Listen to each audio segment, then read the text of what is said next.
सिंहासन बत्तीसी, पहली रत्न मंजरी पुतली।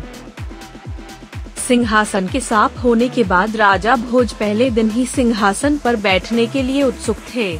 जब पहले दिन राजा भोज ने सिंहासन पर बैठने की कोशिश की तभी सिंहासन से पहली पुतली रत्नमंजरी प्रकट हुई। पहली पुतली रत्नमंजरी ने राजा को अपना परिचय दिया और कहा कि यह सिंहासन विक्रमादित्य का है और उनके जैसा गुणवान और बुद्धिमान ही इस पर बैठने योग्य है। अगर यकीन नहीं होता तो राजा विक्रमादित्य की यह कहानी सुनकर फैसला करना कि तुम में ऐसे गुण हैं या नहीं। इतना कहने के बाद पहली पुतली रत्नमंजरी ने राजा भोज को कहानी सुनाना शुरू किया। एक बार की बात है, अम्बावती नाम का एक राज्य था।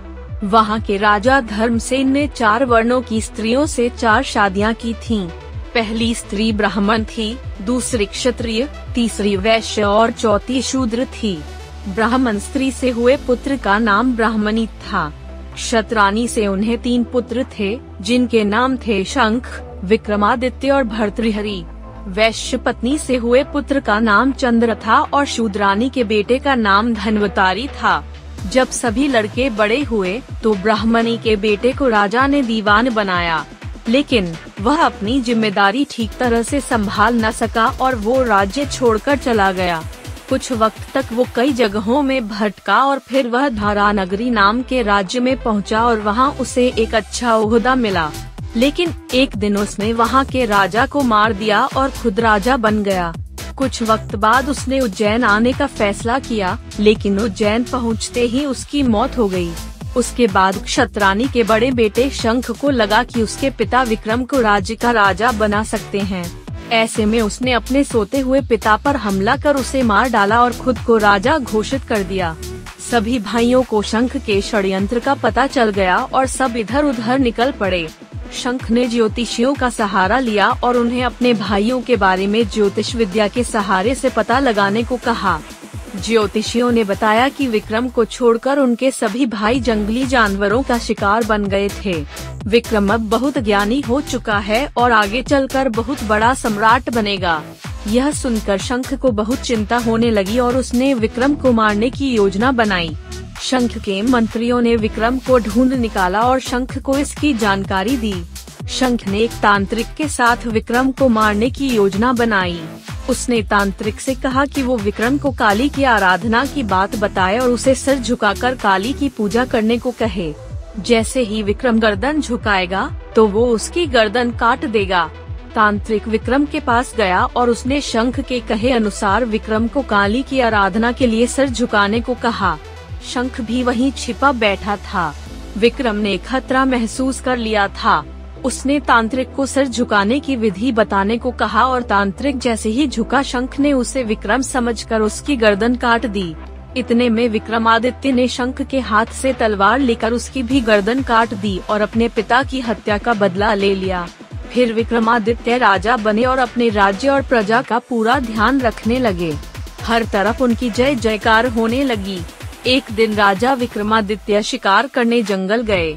उस जंगल में जाने के बाद राजा विक्रमादित्य को बाहर निकलने का कोई रास्ता नहीं दिख रहा था। इतने में उनकी नजर एक खूबसूरत महल पर पड़ी।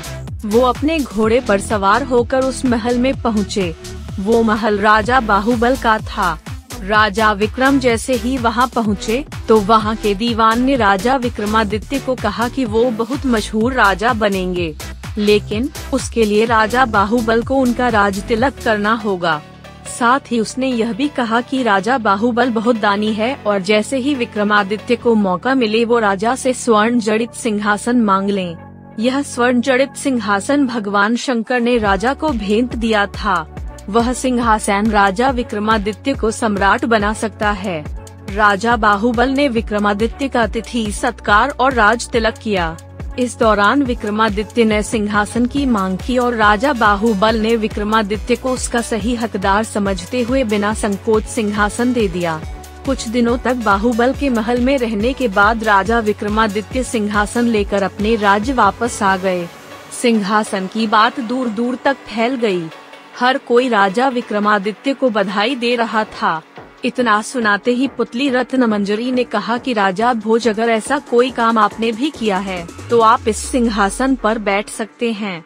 यह कहने के बाद पहली पुतली रत्नमंजरी उड़ गई। यह सुनकर राजा भोज ने उस दिन सिंहासन पर बैठने का फैसला टाल दिया और सोचा कि अगले दिन आऊंगा और सिंहासन पर बैठूंगा। कहानी से सीख। इस कहानी से यही सीख मिलती है कि कभी लालच नहीं करना चाहिए और दूसरों का बुरा नहीं सोचना चाहिए। जो दूसरों का बुरा चाहते हैं, उनके साथ कभी अच्छा नहीं होता है। Thank you for watching. कहानी पसंद आई हो तो लाइक करें और चैनल को सब्सक्राइब कर हमारे YouTube परिवार का हिस्सा बनें।